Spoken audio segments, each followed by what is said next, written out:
미가서 2장 말씀 보겠습니다. 미가서 2장.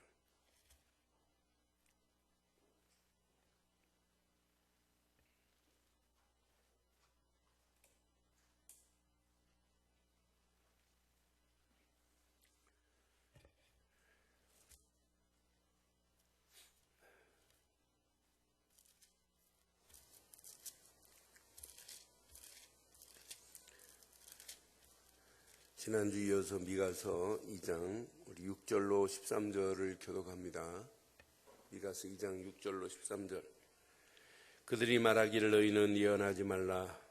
이것은 예언할 것이 아니거늘 욕하는 말을 그치지 아니한다 하는도다.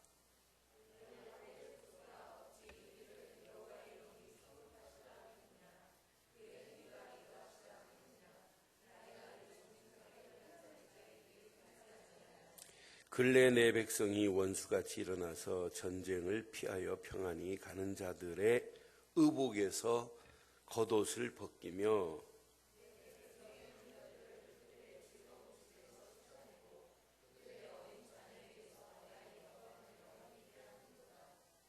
이것은 너희가 쉴 곳이 아니니 일어나 떠날지어다. 이는 그것이 이미 더러워졌음이니라. 그런즉 반드시 멸하리니 그 멸망이 크리라.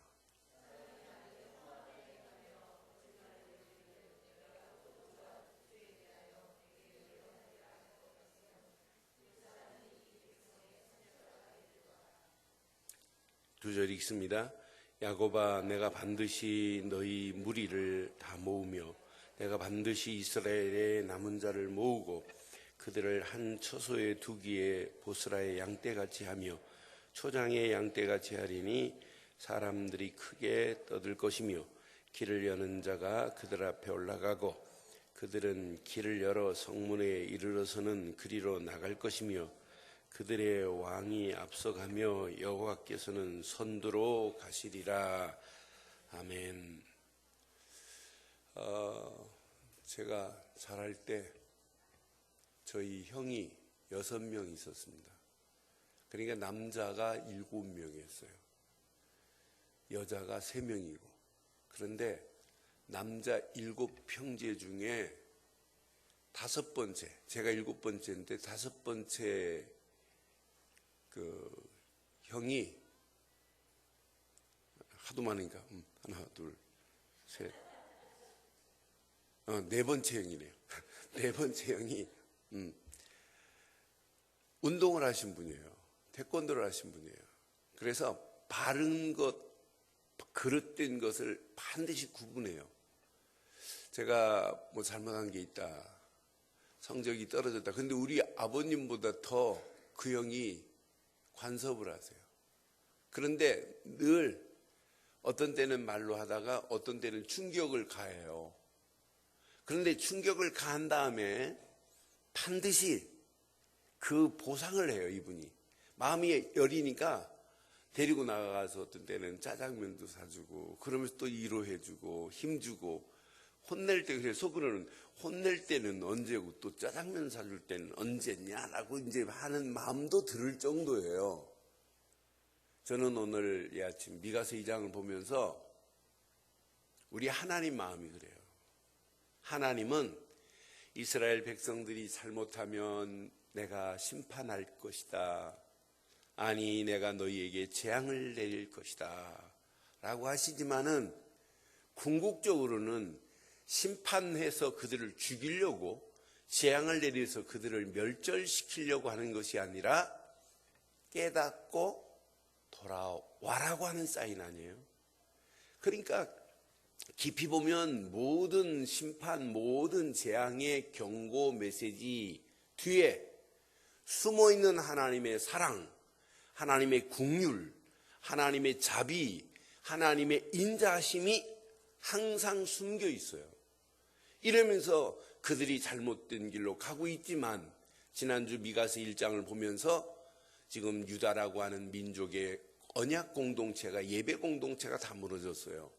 예루살렘 성전으로 예배해야 될 이들이 다 무너져 버렸고 북이스라엘은 완전히 우상에 빠져서 예배라고 하는 존재가 없어진 상태고, 그런 상황에 하나님은 미가를 통해서 말씀하는데도 불구하고 지도자들이, 유다 민족의 지도자들이, 부유층들이 하나를 못 알아들어요. 오늘 이 메시지를 하는데 그 부유층들이 생각하는 자체가 틀려요.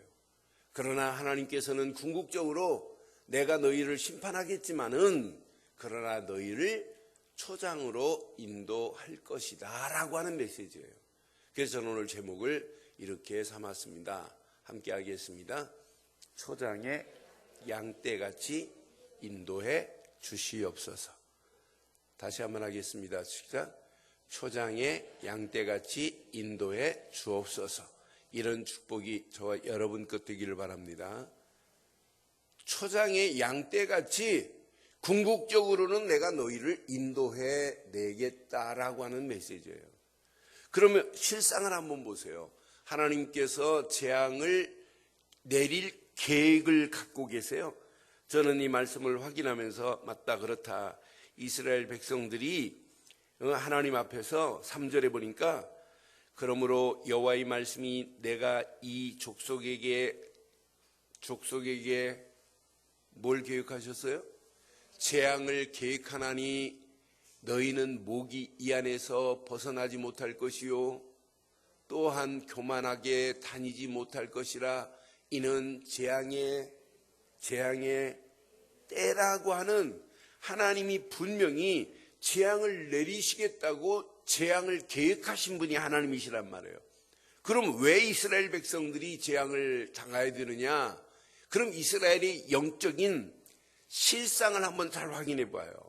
자, 이스라엘의 부유층들이, 지도자들이 밤마다 침상에서 무슨 생각을 하냐면 악한 생각을 하고 있어요. 그래서 1절, 2절을 잘 보면 이들은 하나님 앞에 하나님이 원하는 것과 반대 일을 하고 있구나.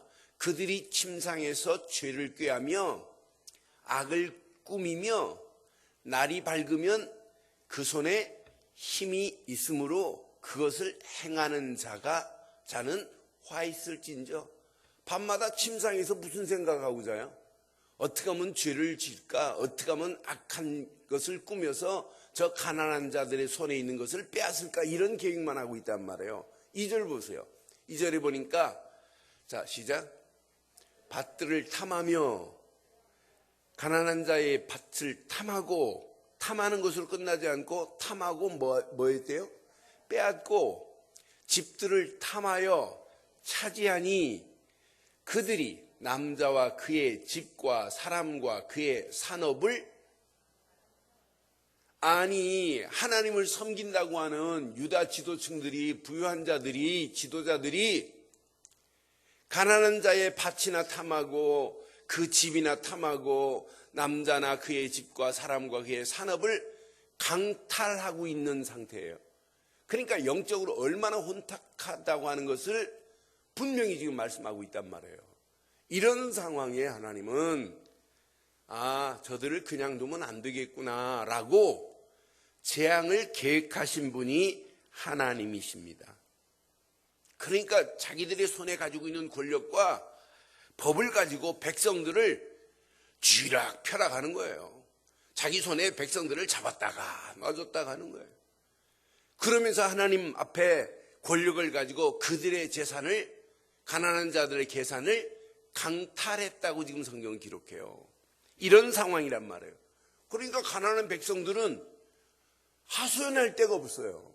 가난한 백성들마저 하소연할 수 있도록 선지자들이나 제사장들이 하나님 앞에 예배하며 힘을 줘야 되는데 예배가 다 무너진 상황이라요.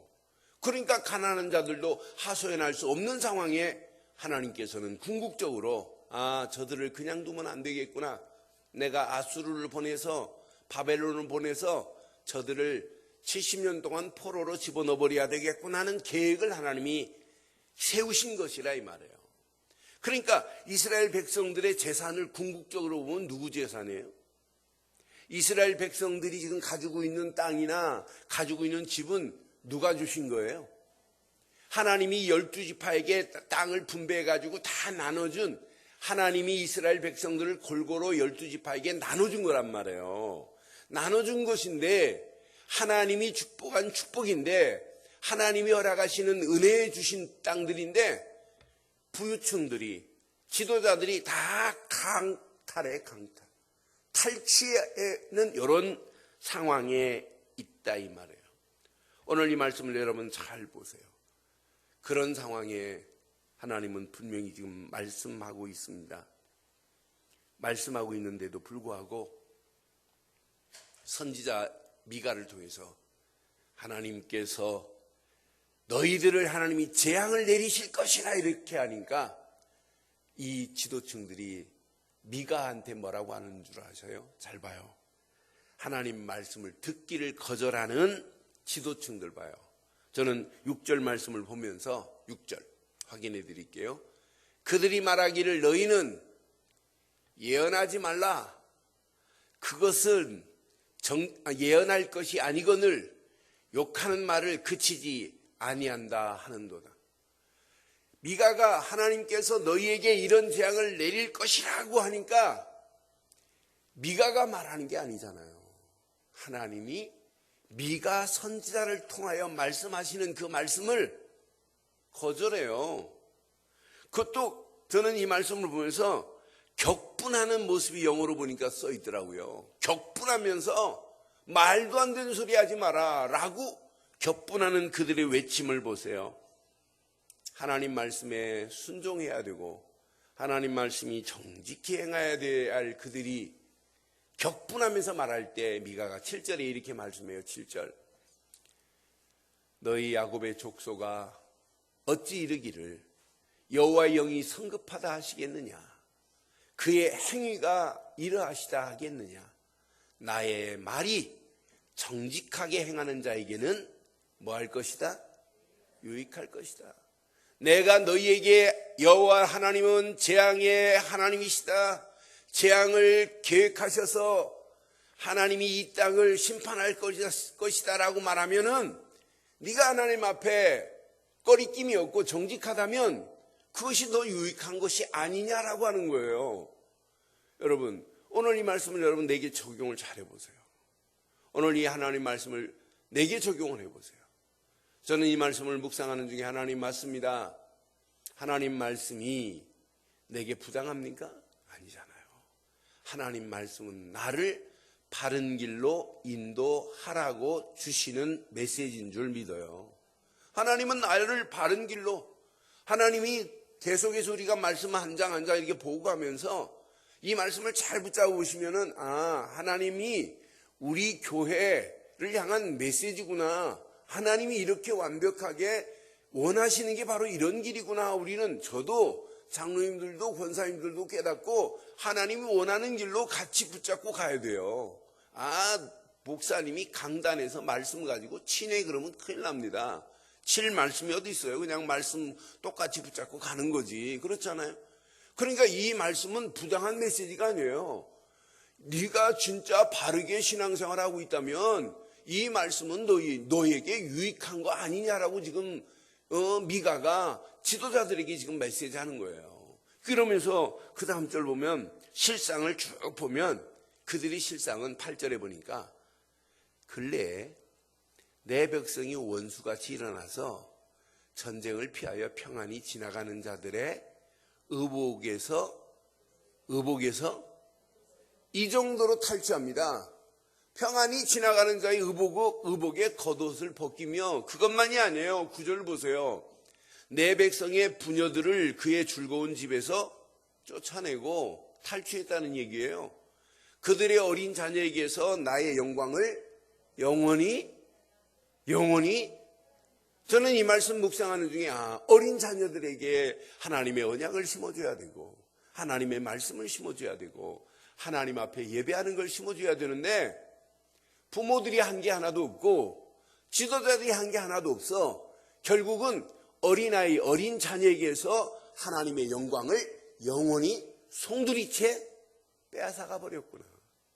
그러니까 우리 교사들이 어린 생명들에게 바른 거 심어주지 아니하면 하나님의 영광을 영원히 송두리째 빼앗길 수밖에 없다고 하는 이야기예요. 그러니까 지금 미가가 얼마나 지금 막 가슴이 타겠어요.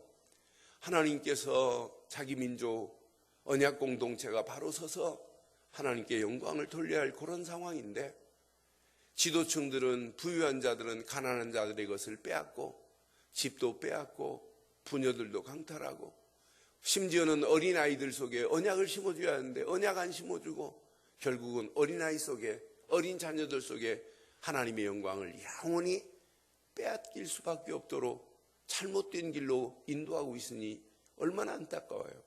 그런 가운데 오늘 10절에 보니까 이것은 너희가 쉴 것이 아니니 일어나 떠날지어다. 이는 그것이 이미 더러워졌느니라. 그런즉 시작, 반드시 멸하려니 그 멸망이 결국은 내가 바벨론에 너희를 70년 동안 포로로 집어넣을 것이다 라고 하는 거예요. 아수르 군대가 너희들을 어렵게 할 것이다 라고 하는 메시지의 실제 역사가 증명하고 있는 메시지예요. 오늘 이 말씀을 통해서 한번 잘 확인해 봐요. 저는 이 말씀을 적용하면서 하나님 맞습니다.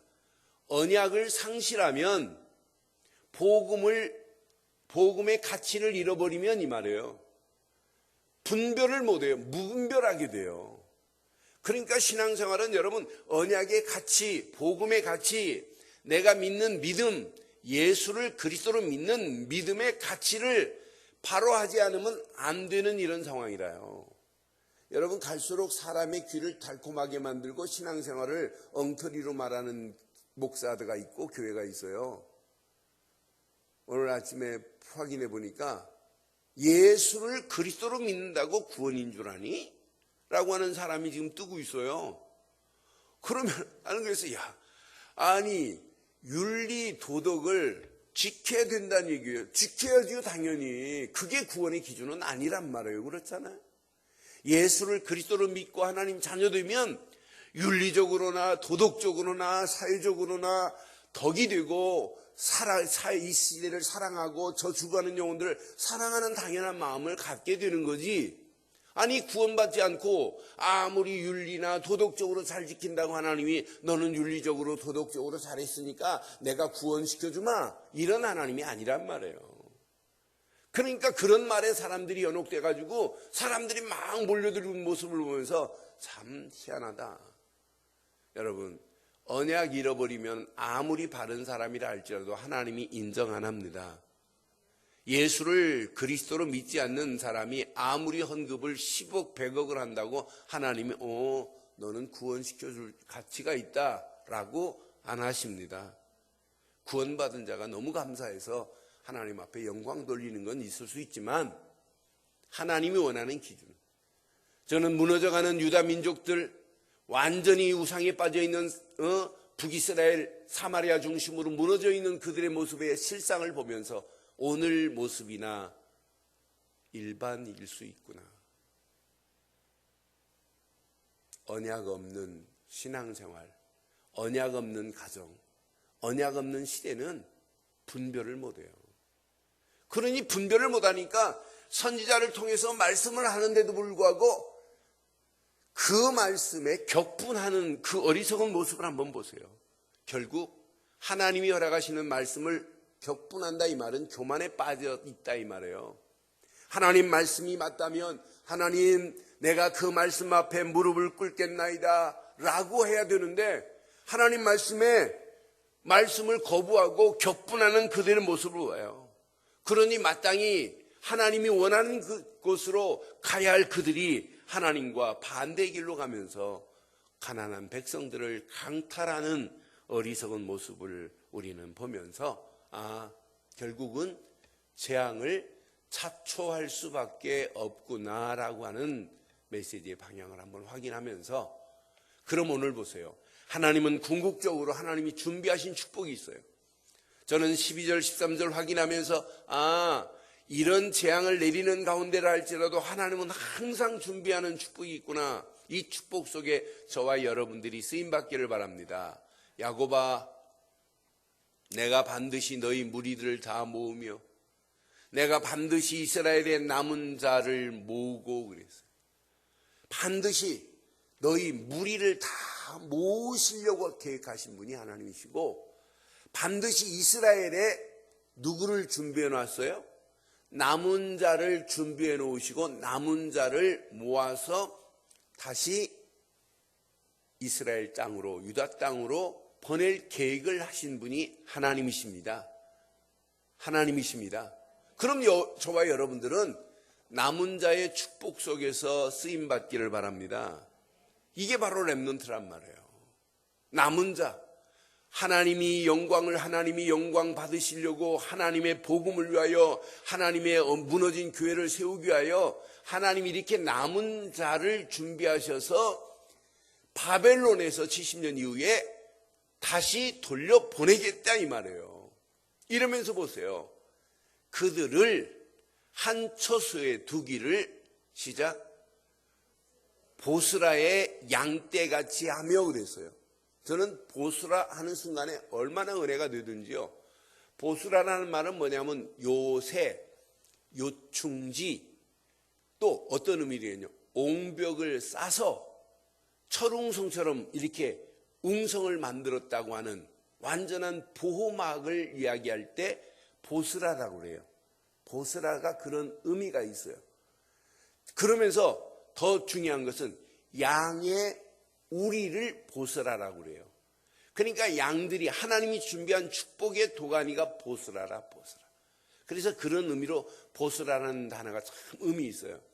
보스라의 양떼같이 하나님이 큰 웅성을 만들어서 철벽을 만들어서 보호하시겠다 이 말이에요. 저와 여러분들을 이렇게 보호해 주신 줄 믿어요. 사실은 보스라 양떼 같은 축복 이렇게 제목을 이렇게 붙였었어요. 그런데 인터넷으로 예배드린 분이 예배를 다 안 드리면 보스라 양떼가 뭐냐라고 또 이상하게 생각할까 봐서 그 다음에 초장의 양떼같이 이렇게 말씀을 제목을 바꿨어요. 그러니까 이렇게 하나님께서 큰 우리를 만들어서 보호하시면서 그 안에 하나님이 뭘 준비했냐? 푸른 초장을 만들어 놓고 양떼들을 먹이시겠다고 하시는 하나님의 계획이란 말이에요.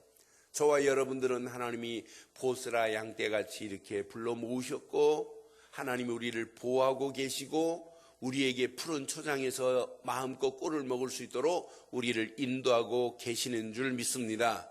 이게 신앙생활이어야 돼요. 사람들이 크게 떠들 것일 것이다. 이러면서 그 다음 절 보니까 분명히 마지막 절에 길을 여는 자가 그 앞에 올라가서 그들의 길을 열어 성문에 이르러서는 그리려고 나갈 것이며 그들의 왕 앞에 가며 여호와께서는 가장 중요한 단어예요. 여호와께서는 선두로 가시리라. 재앙 가운데서도 하나님은 이스라엘을 한 번도 외면한 적이 없어요. 이스라엘의 하나님은 졸지도 않고 주무시도 않으면서 이스라엘의 백성들을 지킨 것처럼 예수를 그리스도로 믿는 저와 여러분들의 하나님은 지금도 내 인생의 선두에 계시는 줄 믿습니다. 내 삶의 선두에 계시는 줄 확신합니다. 그분이 나의 갈 길을 인도하고 계시는 줄 믿습니다. 그럼 오늘 이 말씀을 통해서 여러분 꼭 기억하셔야 돼요. 푸른 초장으로 인도받는 신앙의 길 세 가지만 붙잡으세요. 첫째, 보스라의 축복 속으로 들어가라 이런 말씀 드릴게요. 이제 보스라의 축복하면 이제 의미가 있을 거예요. 궁극적으로 보스라의 축복은 뭐냐? 방주 안에 들어가라 이 말이에요. 보스라의 축복이 뭐냐? 도피성 안으로 피하라 이 말이에요. 보스라의 축복이 뭐냐? 우리 주 예수 그리스도 안에서 인생을 시작하라 이 말이에요. 예수를 그리스도로 믿지 않고 어떻게 구원을 받아요? 노아가 방주를 만들어 놓고 방주 안에 들어오기만 해라. 그리하면 재앙이 면할 것이다. 심판이 면제될 것이다. 안 믿어요. 그러나 방주 안에 노아의 8 식구와 모든 짐승들밖에 들어오지 않았어요. 짐승도 살았어요. 들어왔을 때. 들어오지 않은 모든 짐승, 모든 것들은 40주야 비로 150일 동안 온 땅에 물로 가득함으로 결국은 싹 쓸어버렸습니다. 청소해버렸어요. 싹 수입했단 말이에요. 수입. 다 청소해버렸다 이 말이에요. 그러니까 결국은 하나님이 허락하시는 어마어마한 축복, 방주 안에 들어가는 자만이 살았지 방주 밖에 아무리 훌륭한 사람이라도 살 수 없다 이 말이에요. 하나님이 재앙 가운데 하나님은 뭘 준비했냐? 보스라의 양떼같이 하나님이 지켜주시려고 준비한 보스라의 축복 속에서 한 주간 거하기를 바랍니다. 이 보스라의 축복은 오직 예수를 그리스도로 믿는 믿음 안에서 예수 안에 있어야 된다 이 말이에요. 바울이 이걸 깨닫고는 바울이 고백합니다. 예수를 그리스도로 믿는 믿음 안에 있는 것이 다구나. 그러니까 늘 고백할 때 예수 그리스도 안에서 주 안에서 주 안에서 in Christ라는 단어를 바울은 구구절절히 쓸 수밖에 없어요. 하나님이 여러분의 인생의 선두로 서시기를 원하신다면 예수를 그리스도로 믿는 믿음 안에 거하시기를 바랍니다. 예수를 그리스도로 믿는 믿음만이 믿음이지 다른 게 믿음이 아니잖아요. 예수를 그리스도로 믿는 믿음 갖는 순간부터 하나님 만나는 새로운 산길이 열려지고 죄와 저주에서 해방을 받고 마귀 자녀였던 우리가 하나님 자녀가 되는 축복으로 우리를 인도해 주실 줄 믿어요. 이번 주간 새벽기도 계속 나오시는 분이 자기 남편이 청년 시절에 신앙생활을 하시다가 안 하시고 계세요. 이분이 세상에서 성공하셨어요. 그런데 이분이 50년 만에 이번 주 처음으로 거기 사무실 이전 예배를 드리면서 회사가 이제 이전하는데 이전 예배를 저보고 와서 드려달라고 요청을 받아 갔어요.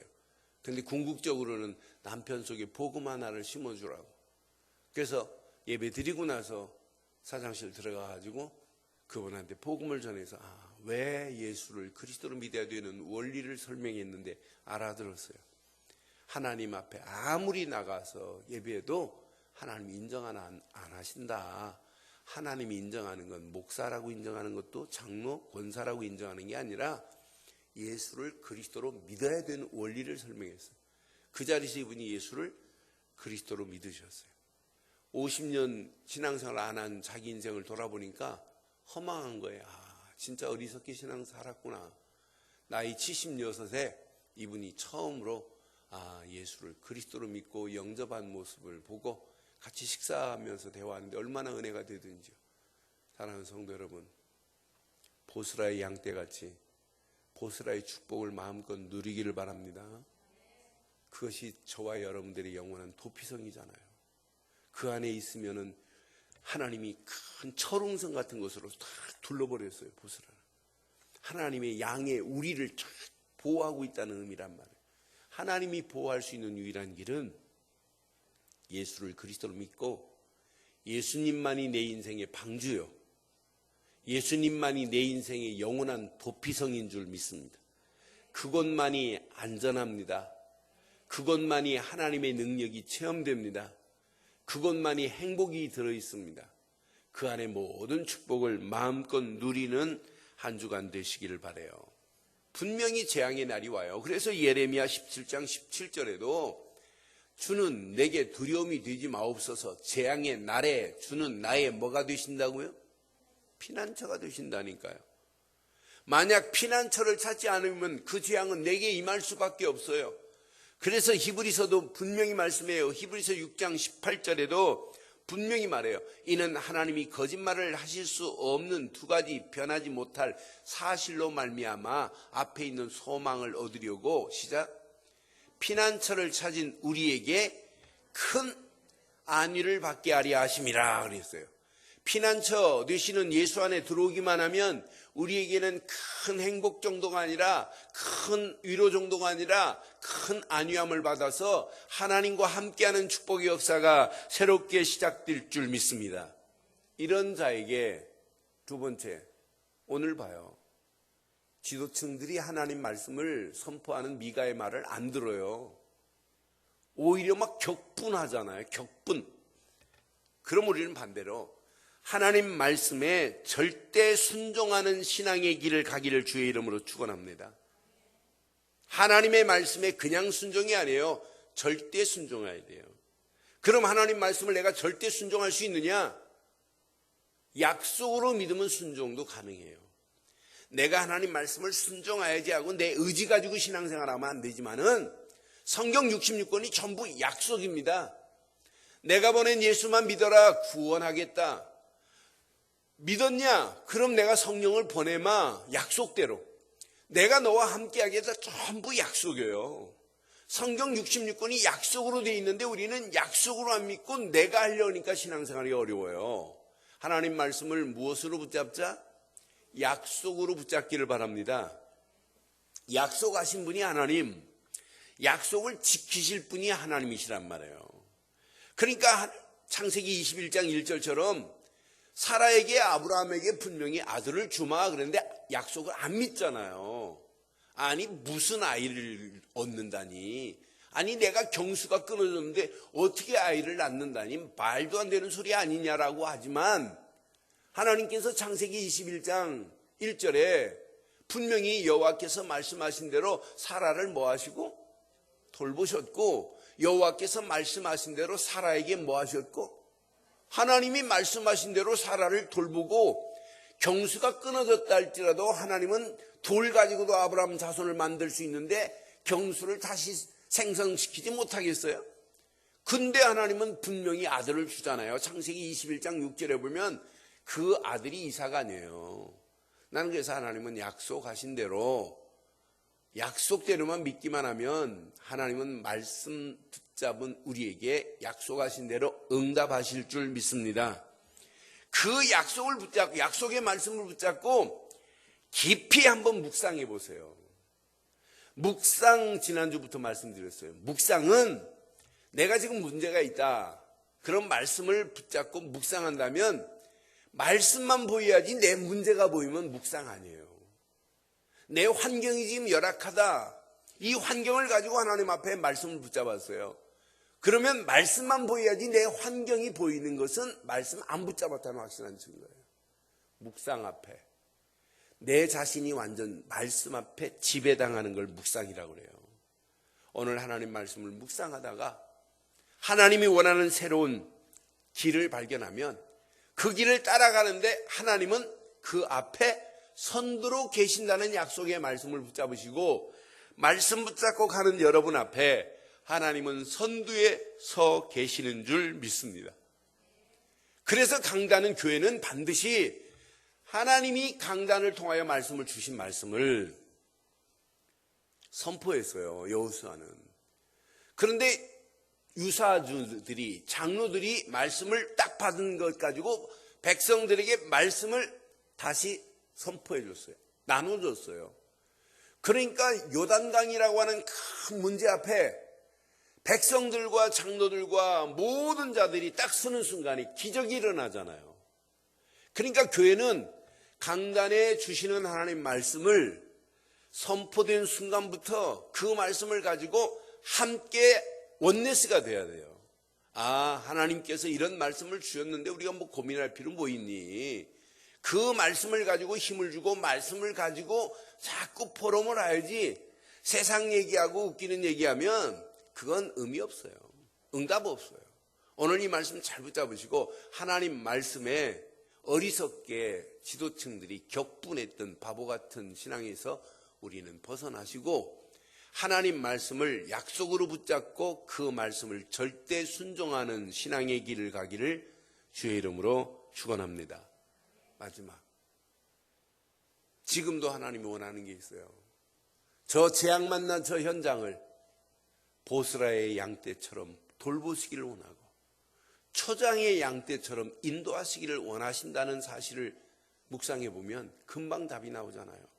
아, 저 죽어가는 자들 중에 하나님이 남겨놓은 자가 있을 건데, 예비된 자가 있을 건데, 믿기로 작정된 자가 있을 건데 그 자를 누가 인도해 낼 거냐 이 말이에요. 이사야는 고백합니다. 내가 여기 있사오니 나를 보내달라고 고백했던 이사야의 고백이 저와 여러분의 고백이 되고, 지금 그냥 놔두면 저주와 심판과 재앙으로 멸망으로 갈 저 현장을 저와 여러분의 입술을 열어서 예수가 그리스도이라는 사실을 전해서 많은 사람들을 영원한 푸른 초장 되신 예수님께로 인도하는 전도의 선교에 쓰임받는 저와 여러분들 되시기를 주의 이름으로 축원합니다. 오늘 결론을 이렇게 내겠습니다. 내 인생에 선두에 있는 것이 무엇인가라는 질문을 한번 해보세요. 여러분의 인생, 내 인생에 가장 앞에 두고 사는 것이 뭡니까? 돈입니까? 명예입니까? 자식입니까? 뭐가 가장 중요합니까? 오늘 선두를 한번 바꿔보세요. 하나님이 내 인생의 선두가 되셔야 됩니다. 그래서 하나님이 선두가 되시길 원하신다면 오직 예수 그리스도를 믿는 믿음의 고백을 맨 앞에 둬보세요. 나는 예수를 그리스도로 믿는 믿음의 고백을 내 앞에 선두로 두고 사는 인생은 하나님이 책임지신다. 불신앙하는 사람도 하나님의 허락하시는 복음 되시는 예수를 그리스도로 믿는 믿음의 고백을 선두에 두는 사람은 불신앙도 끊어지고 원망도 끊어지고 갈등도 끊어지고 오해도 끊어질 줄 믿습니다. 두 번째, 어떤 환경이라도 오직 말씀을 내 길에 두고 사는 거예요. 내 인생 길을 가는 동안에 말씀을 두고 말씀을 따라갈 때 그 말씀은 길이 되고 빛이 될 줄 믿습니다. 이 두 가지를 깨닫고 가면 너희는 먼저 그 나라와 그 의를 구하라. 그리하면 이 모든 것을 더하실 것이다 라고 하는 메시지가 믿어져요. 아, 맞다. 먼저 그 나라와 그 의를 구하는 인생을 살아가야 되겠구나. 하나님의 것이 먼저구나. 하나님의 일이 먼저구나. 하나님이 원하신 일을 찾고 가는 이런 신앙생활을 되셔서 미가를 통해서 그 시대에 어마어마한 메시지를 한 것처럼 오늘 미가 같은 축복이 저와 여러분 것 되시기를 주의 이름으로 축원합니다. 기도하겠습니다. 오늘 메시지 가슴에 새기시고 이 시간 우리 한 음성으로 한번 기도하겠습니다. 오늘 말씀 가슴에 확인하면서 오늘 이 말씀을 여러분 마음판에 한번 새기시면서 하나님이 원하시는 어마어마한 축복의 자리에 내가 인도받기를 소원하면서 함께 말씀 붙잡고 한 음성으로 기도합니다. 살아계신 하나님, 전능하신 하나님 은혜 감사합니다. 주신 귀한 메시지가 우리 가슴에 잘 박힌 목과 같이 박히게 하시고 오늘 허락하신 귀한 말씀 붙잡고 기도하다가 하나님이 원하시는 세계복음화 연약 가운데 쓰임받을 수 있도록 하나님 인도하시니 감사합니다. 주신 귀한 말씀이 하나님 많은 사람들을 푸른 추장으로 인도할 수 있는 축복의 메시지가 되게 하시고 먼저 내가 하나님 이 말씀 붙잡고 기도하다가 하나님이 원하는 말씀을 가장 내 인생의 선두에 두게 하시고 오직 예수를 그리스도로 믿는 믿음 안에서 믿음의 고백이 선두가 되게 하시고 그 안에서 하나님의 성령이 인도하는 대로 따라가는 신앙 되기를 원합니다. 성령의 충만함으로 말씀의 충만함으로 믿음의 충만함으로 덧입혀 주셔서 이 땅에 살아가는 동안 하나님의 계획을 붙잡고 계획 안에서 하나님의 나라가 확장되어지는 놀라운 역사가 있게 하옵소서. 성령의 충만함으로 말씀의 충만함으로 우리의 모든 가는 길을 인도하실 줄 믿사오고 완벽하게 응답하실 줄을 찬양하오며 우리 주 예수 그리스도 이름으로 기도드리옵나이다. 아멘.